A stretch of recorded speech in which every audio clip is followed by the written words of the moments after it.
Salam. Assalamualaikum warahmatullahi wabarakatuh. Waalaikumsalam warahmatullahi wabarakatuh. Selamat pagi. Pagi luar biasa. Masih semangat? Masih. Sehat semua? Sehat. Ya, loh. Sebelum kita belajar, rapikan dulu rambut, kudung kalian supaya kita nyaman dalam belajar, tidak keringetan. Yang keringetan dilap dulu. Sebelum memulai pembelajaran, saya akan absen. Apakah anak-anak hadir semua? Hadir semua. Oke.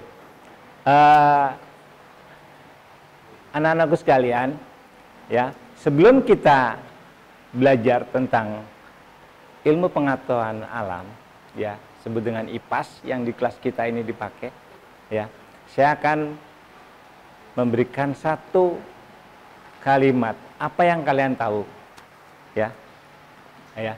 Di sini kita akan belajar tentang IPAS, ya. Tujuannya adalah kalian bisa mengamati ketika saya memberikan materi, ya, menentukan ciri-ciri klasifikasi dari materi dengan tepat. Yang kedua, kalian dengan mengamati nanti ada gambar, ya, kalian bisa mengamati bahwa materi melalui PowerPoint ini kalian dapat menelaah contoh-contoh yang saya berikan. Nanti kalau udah ada, silakan contoh-contohnya kalian tulis. Ya, saya akan membagikan LPKPD-nya, nanti kalian silakan digunakan. Kemudian kalian bekerja sama kelompok, ya, sama kelompok, jangan sendiri-sendiri. Kasihan, ya, biar kita satu tim. Ini kalau siang seger sekali kalau ngeliat ini, ya. Tahu kalian ini apa? Air. Seger nggak?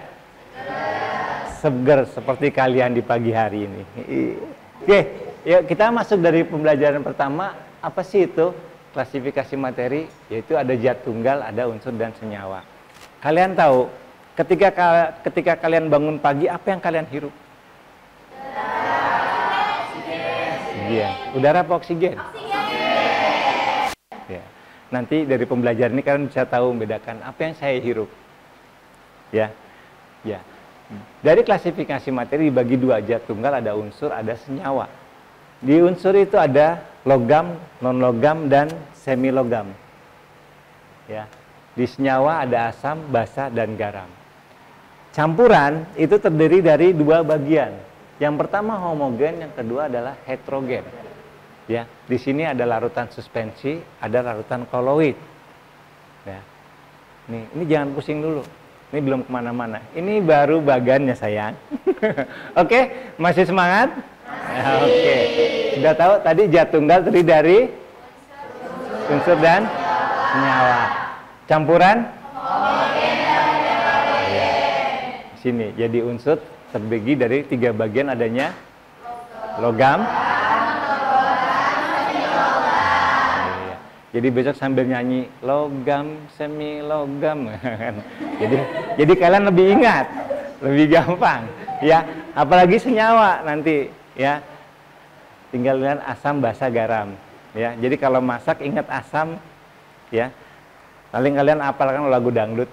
Oke, kita lanjut. Ya, materi adalah sesuatu yang memiliki massa dan menempati ruangan, ya. Istilah materi meliputi segala sesuatu yang dapat dilihat, disentuh, serta yang tidak dapat dilihat dan disentuh. Ya, jadi benda, udara itu sulit. Ya. Kemudian diklasifikasikan. Ya. Oke, sebelumnya nanti kita akan membentuk kelompok, ya, dari pembelajaran ini. Ya, sebelum kita lanjutkan ini, setelah saya melanjutkan ini dan bagaimana caranya, habis itu kita akan bagi kelompok, ya. Contoh misalkan, kalian mengumpulkan langkah-langkah yang dilakukan sebagai berikut. Mengamati karakteristik benda. Benda yang kalian tiap hari ada itu adalah adanya unsur, adanya senyawa, adanya campuran, ya. Mencatat persamaan dan perbedaan sifat benda-benda masing-masing, ya. Kalian pakai bedak gitu kan pasti ada persamaannya. Sama nggak bedaknya? Pakai merek A apa merek B, ya. Pasti yang kalian pakai sehari adalah bahan kimia, ya. Kemudian masukkan benda-benda yang memiliki persamaan sifat ke dalam satu kelompok, kemudian beri nama sesuai dengan setiap kelompok benda tersebut.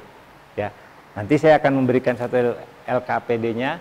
Jadi kalian akan masukkan per kelompoknya, mana jenisnya, mana ciri-cirinya.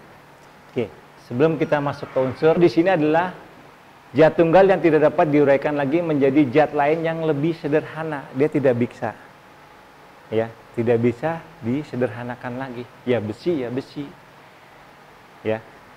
Tapi kalau dia ditambahkan lagi larutan, berarti bukan lagi unsur. Nih, berikut. Kita akan memberikan satu lambang. Jika huruf dilambang dengan huruf, maka digunakan huruf kapital. Misalkan karbon dan nitrogen. Berarti depannya N itu berarti unsur. Ya. Jadi kalau dia satu, itu unsur. Ya. Misalkan C. Ya, karbon itu dia unsur. Karena satu lambangnya adalah C. Ya. Oke. Paham? Kalau lambangnya satu dengan huruf kapital berarti unsur. Ya. Ada nggak saya menulis misalkan lambangnya di depannya huruf kecil, boleh tidak? Tidak, karena sudah ada aturannya. Ya, jadi ini. Jadi penulisannya adalah huruf pertamanya adalah huruf kapital. Ya.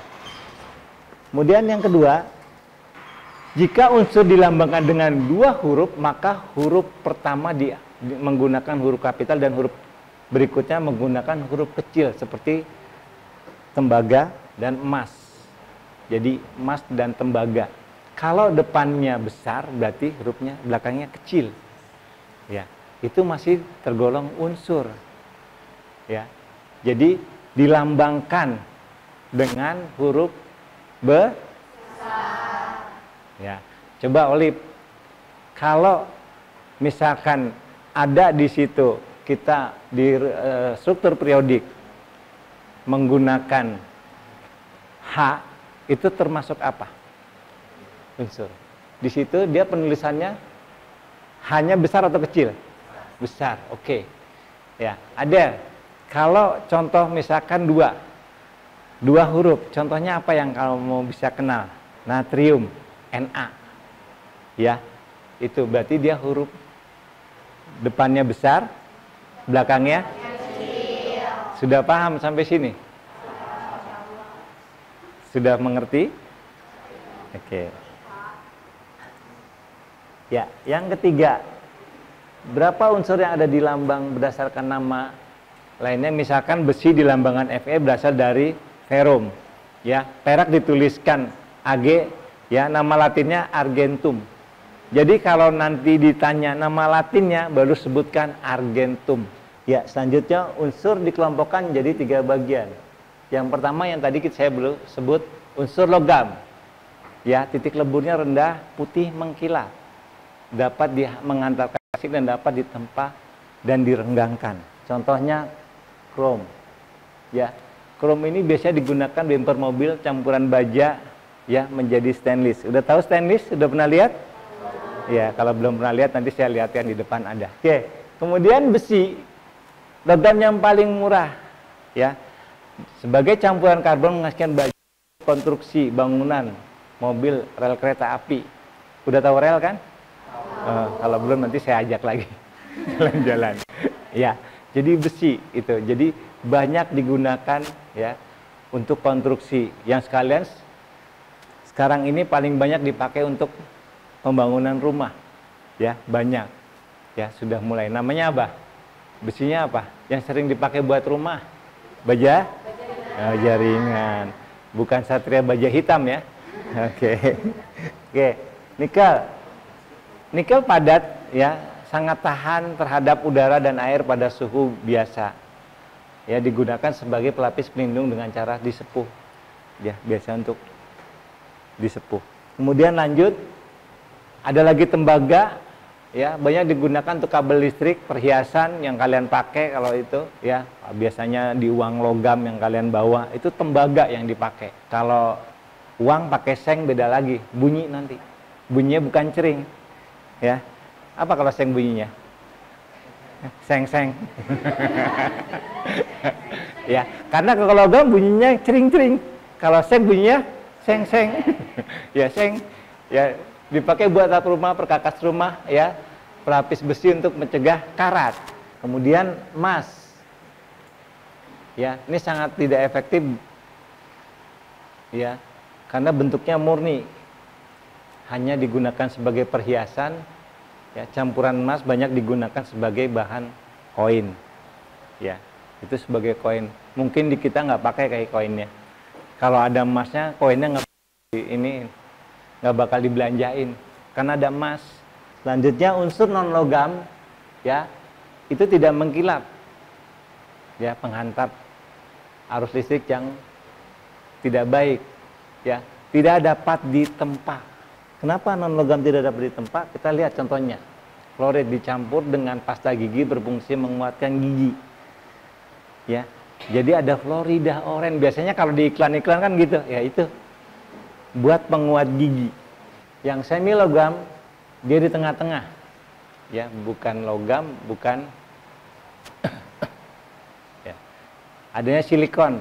Silikon pasti tahu digunakan untuk apa? Yang biasa pakai, kita masuk ke senyawa, ya. Senyawa itu gabungan dari beberapa unsur. Ya. Jadi senyawa memiliki sifat yang berbeda dengan unsur penyusun. Contoh tadi H2O, H-nya itu gas sangat ringan mudah terbakar. O itu gas yang diperlukan oleh tubuh. Jadi H-nya adalah hidrogen masuk ke dalam unsur. O-nya adalah oksigen masuk ke dalam unsur. Jadi kalau unsur ditambah unsur menjadikan senyawa. Mudah bukan? Mudah kan? Ini mineral. Kalau sudah jadi NaCl itu pasti ada fungsinya. Beda dengan Na. Na sendiri itu juga itu logam. Tapi kalau Cl itu gas beracun. Jadi kalau kalian cuma Cl doang kan bahaya. Tapi kalau sudah diolah, ya, dengan standar yang sudah berlaku, standar yang sudah ada, berapa pencampurannya dia menjadi dibutuhkan oleh tubuh kita. Oke, ini contohnya. Jadi kalian akan tahu senyawa itu gabungan dari beberapa unsur, ya.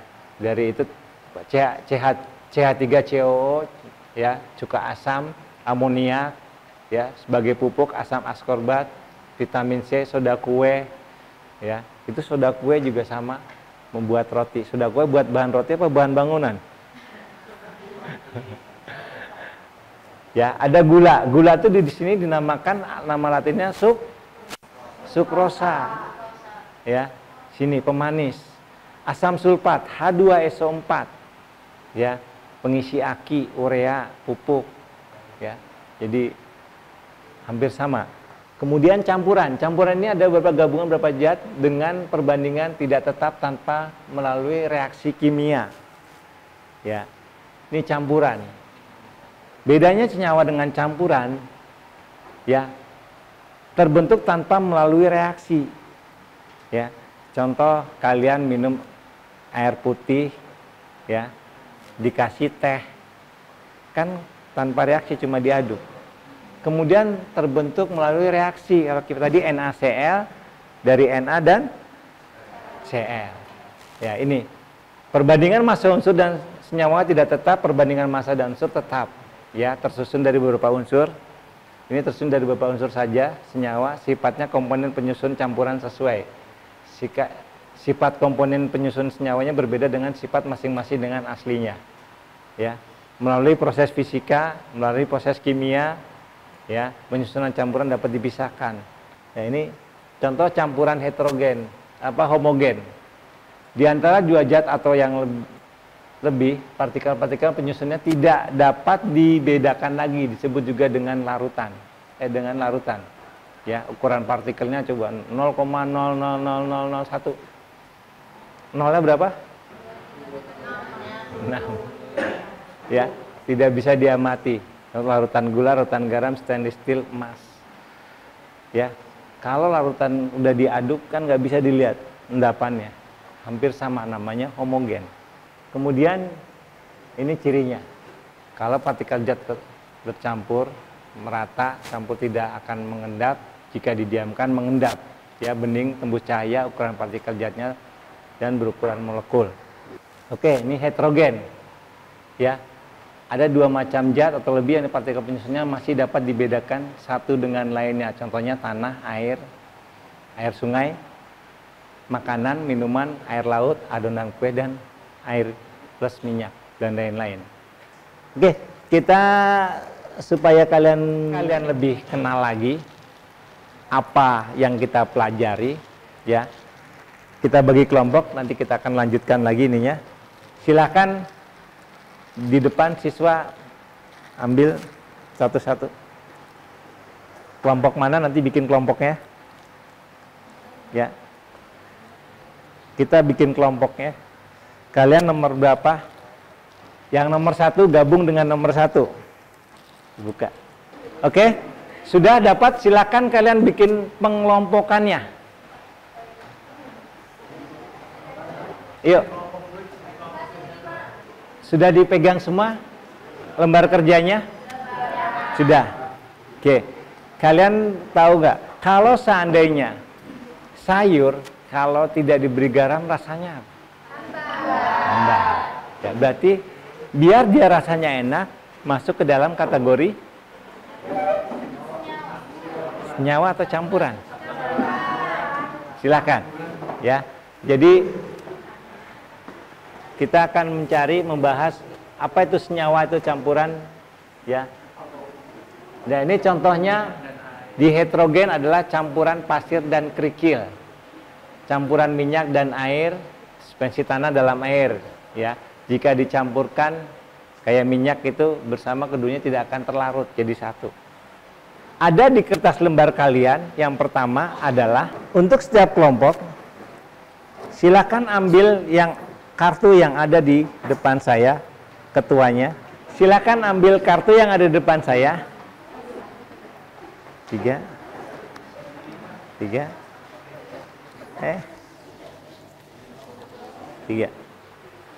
Oke.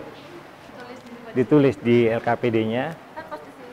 Ya, kalian centang. Oke. Dan nanti ini unsur adalah apa? Bisa dijawab. Mg magnesium. Oksigen, hidrogen. C. Yuk. Kelompok berapa yang tadi? 1. Yuk, kelompok 1 baca. Ayo. Semangat. Ayo. Enggak usah di situ aja. Yuk, kelompok 1. Jadi unsur itu adalah zat tunggal yang tidak dapat diuraikan lagi menjadi zat. Yang lebih sederhana, senyawa adalah bentuk bahan yang terdiri dari 2 atau lebih unsur yang terikat bersama dalam perbandingan tetap melalui ikatan kimia. Lalu campuran adalah suatu materi yang terdiri atas 2 zat atau lebih dan masih mempunyai sifat zat asalnya. Isinya yang sama, dapatnya senyawa, unsur? Unsur sama senyawa. Ada yang dapat campuran? Nggak ada. Berarti kartunya, iya, Olive ada. Iya, campuran semua. Campuran sama senyawa. Campuran sama senyawa. Campuran tadi apa artinya? Campuran suatu materi yang terdiri atas 2 zat atau lebih dan Iya. masih mempunyai sifat zat asal. Ya, aja sejak. Oke, kita lanjutkan untuk tabel yang kedua, ya. Kalian ambil kartu lagi dari setiap kelompok. Silakan ke depan ambil 1, 2, 3, 4. 1, 2, 4. Yuk. Ya, kan yang ditanya adalah Manfaat kegunaan. manfaatnya ya. Ya, manfaatnya apa? Ini kan meskipun sama tapi manfaatnya kan belum. Di situnya tadi kan senyawa, unsur. Oke, sudah. Siapa yang sudah silakan memberikan, silakan. Unsur yang kita dapatkan adalah yaitu kalium dengan lambang K. Manfaatnya adalah untuk menghapuskan enzim. Dan yang kedua, aluminium dengan lambang Al sebagai bahan baku industri transportasi. Yang ketiga, dengan lambang Ra, manfaatnya untuk mengobati penyakit kanker.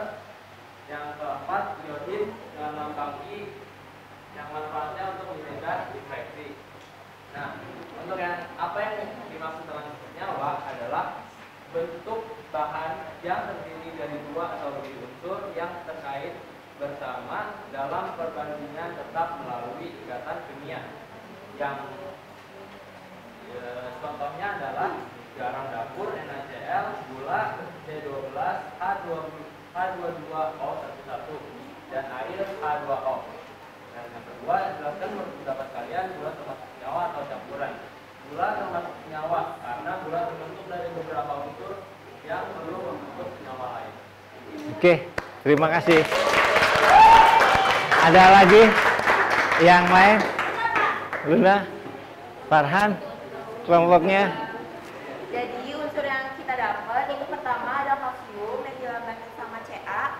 Manfaatnya membangun kesehatan tulang dan gigi, Kalsium. membantu pembuluh darah memindahkan darah ke seluruh tubuh. Yang kedua, unsur kedua yaitu natrium yang dilambangkan dengan Na. Manfaatnya membantu sel-sel tubuh menyerap nutrisi dan air. Yang ketiga ada klorin yang dilambangkan dengan Cl. Manfaatnya memiliki manfaat yang signifikan dalam menjaga kebersihan dan kesehatan kita. Yang keempat, unsur keempat, timbal yang dilambangkan dengan Tb. Manfaatnya mengontrol bilangan oktan pada bahan bakar agar efisiensi pembakaran dan daya pelumas dapat meningkat. Pertanyaan pertama, apa yang dimaksud dengan senyawa dan sebutkan pula 3 unsur penunsurnya yang kalian ketahui. Senyawa adalah zat tunggal yang dapat mereka menjadi 2 jenis atau lebih sederhana dengan cara kimia. Contoh dua bahasa kimianya sucrosa yang terdiri dari C12 atau karbon, H22 hidrogen dan oksigen oksigen. Pertanyaan kedua yaitu jelaskan menurut pendapat kalian gula termasuk senyawa atau campuran. Jadi gula itu termasuk senyawa karena dia terdiri dari beberapa unsur. Seperti kita ketahui gula itu terdiri dari C12, H22 dan O11. Untuk C12 sendiri yaitu karbon, H22 itu hidrogen dan O11 itu oksigen. Sekian. Ada lagi? Kelompok 4? Ada? Siapa tahu hasilnya berbeda dia dengan menganalisisnya. Kami akan menjelaskan hasil diskusi kami mengenai fungsi beberapa unsur yang terdapat di alam bagi manusia. Yang pertama yang kami dapatkan itu pertama helium dengan lambang He. Manfaatnya itu sebagai bahan utama untuk mengisi balon gas hingga balon udara. Yang kedua itu barium dengan lambang Ba. Manfaatnya itu dimanfaatkan dalam pembuatan kembang api untuk memberikan warna hijau terang. Yang ketiga itu ada francium dengan lambang Fr sebagai alat bantu diagnosa potensial untuk berbagai macam kanker. Yang keempat itu karbon dengan lambang C sebagai bahan bakar dalam industri seperti batu bara, minyak bumi, dan gas alam. Lalu ada 2 pertanyaan di sini. Yang pertama, apa yang dimaksud dengan senyawa? Kita sebutkan pula 3 unsur unsurnya yang kalian ketahui. Senyawa adalah bentuk bahan yang terdiri dari 2 atau lebih unsur yang terikat bersama dalam perbandingan tetap melalui ikatan kimia. Contohnya itu ada H2S, NaCl, dan H2O. Pertanyaan yang kedua itu jelaskan menurut pendapat kalian gula termasuk senyawa atau campuran. Menurut pendapat kami, gula adalah senyawa yang berbentuk dari atom, karbon, hidrogen, dan juga oksigen. Ya, terima kasih. Ada lagi? Oke. Baik, terima kasih. Hasilnya sudah memuaskan semua dan sama di bagian yang lainnya bahwa setiap senyawa itu punya reaksi masing-masing, unsur juga sudah punya lambang masing-masing, ya. Untuk yang ketiga, bahwa bagaimana kita membuat satu campuran, saya akan mendemonstrasikan, ya. Ini bukan sulap ya, jangan dibilang nanti prok-prok jadi apa, enggak. Ciri-ciri koloid, suspensi koloid dan lainnya, ya. Saya akan mencoba, kalian boleh perhatikan, ini sirup, bukan darah, bukan buat diminum. Kita lihat, kita masukkan. Kalian nanti di situnya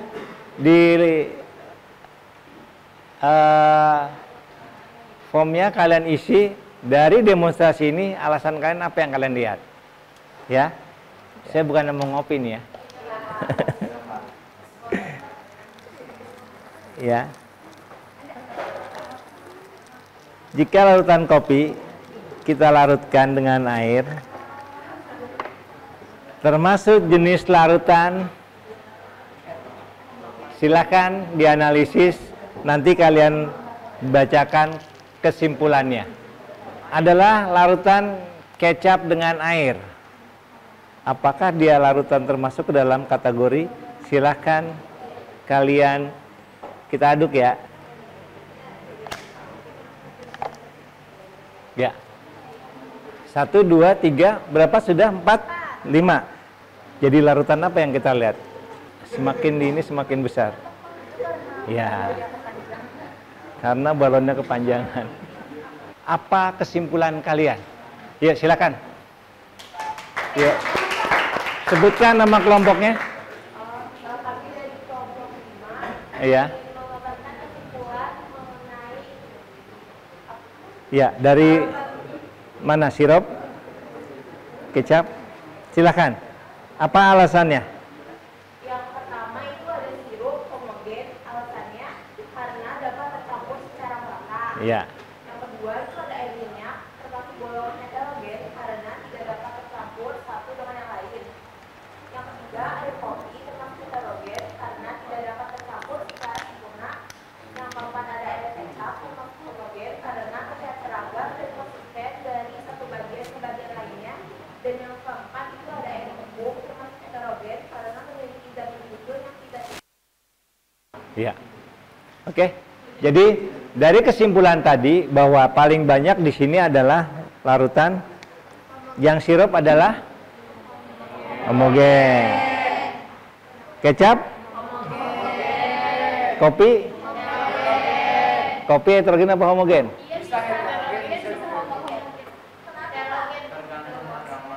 Ya, dari 5 percobaan ini kesimpulan kalian hebat semua, pintar-pintar semua, ya.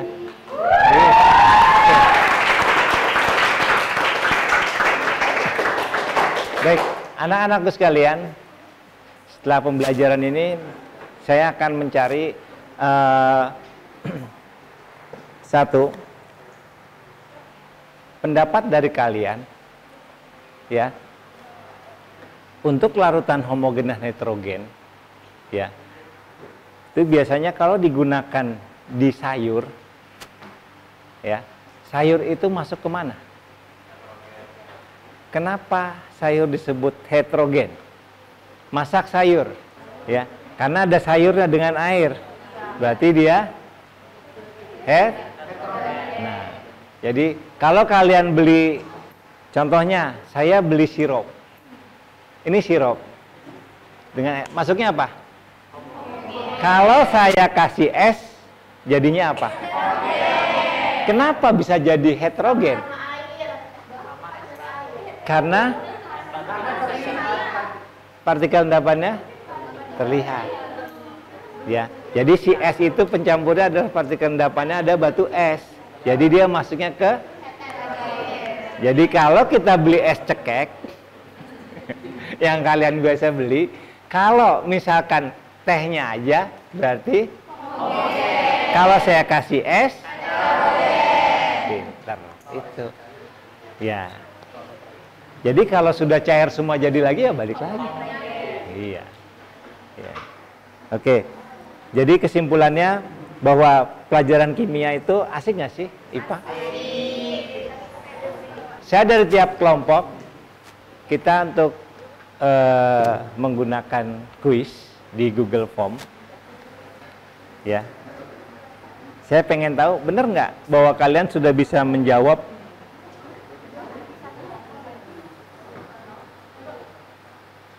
nggak apa-apa kalau ada 2, 3 silahkan karena baterainya udah pada habis. 1/5 boleh Pak?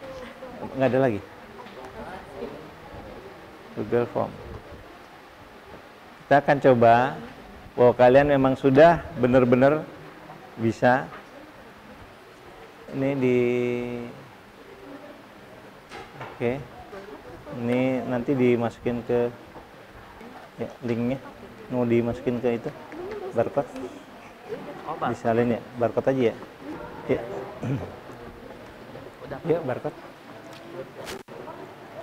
2, 3 nggak apa-apa. Kita pengen tahu per anak nanti hasilnya berapa persen.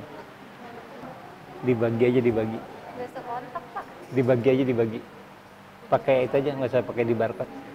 Dibagi aja linknya. Linknya dibagi aja kalau ini. Ya, dibagi aja linknya. Mati. Yuk. Untuk yang lainnya, dibagi aja linknya kalau udah ada. Kalau ini pakai linknya dipinjemin. Nanti linknya kalau ini dibagi aja. Yang lowbat ya udah, kita kan karena iya. Sudah diisi? Sudah selesai tesnya? Baru 5 orang yang sudah berhasil masuk. Skornya ini belum saya hitung persentase, berarti kalau kalian ada yang skor 5 berarti nilai Anda ada yang nilainya 100, ada yang nilainya 90. Sudah masuk? Sudah semua sudah sana? Kita buat kesimpulan bahwa pelajaran hari ini ya, nanti untuk minggu depannya kita lanjutkan kembali dengan penyajian yang judul yang berbeda ya. Kemudian saya menginginkan dari hasil diskusi tadi yang sudah kalian tulis dipelajari kembali supaya hasilnya kalian tahu benar-benar bahwa yang kita pelajari itu kalian sudah bisa ambil maknanya ya. Oke, saya minta refleksi dari kalian. Setiap kelompok mungkin 2 atau 3 orang silakan merefleksi dari pengajaran yang saya ajarkan tadi. Apa pendapat kalian? Silakan. Ya. Silakan. Penyajiannya sudah, bentuknya atau formnya sudah oke atau apa? Silakan. Kalian boleh memberikan informasi ke saya untuk apa yang tadi diajarkan buat kalian hasilnya lebih memuaskan atau tidak. Ya. Fasilitas yang saya kasih sudah memuaskan atau belum?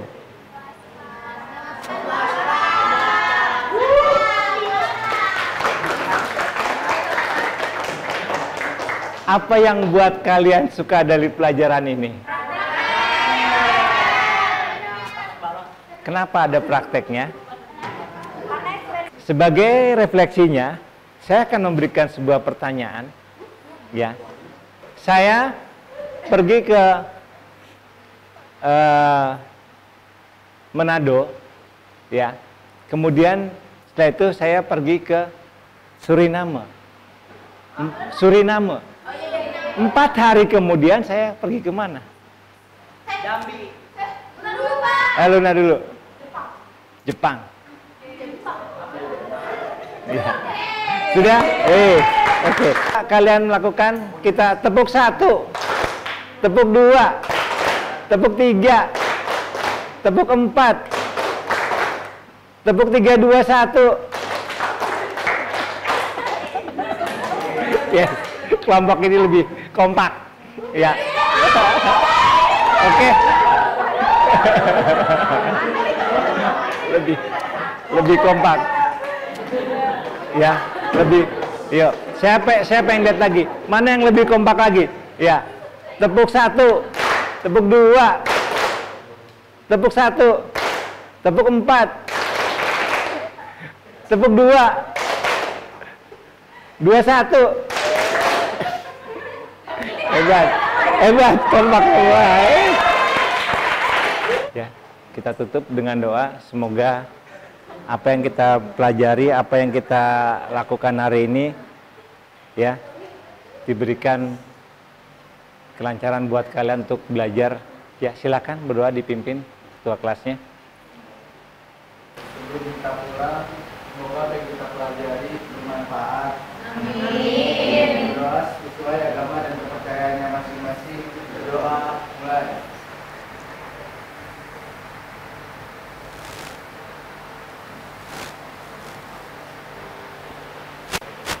Selesai. Salam. Assalamualaikum warahmatullahi wabarakatuh. Waalaikumsalam warahmatullahi wabarakatuh. Selamat pagi. Pagi. Luar biasa. Terima kasih atas perhatiannya.